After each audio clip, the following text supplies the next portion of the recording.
अक्षर भेट नभेटेर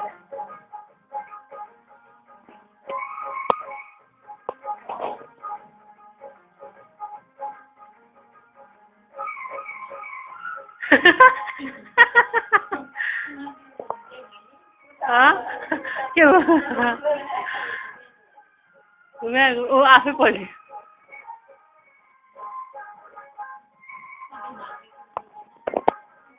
किन हो त्यो चाहिँ भाँडी घुमेको यो त्यस्तो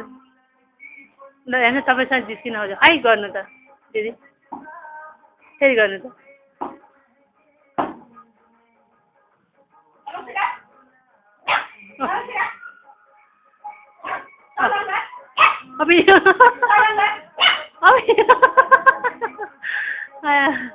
फेरि सलाम गर भन्नु बुझ्यो दिशा पनि ठाउँ खोजेछ त्यसले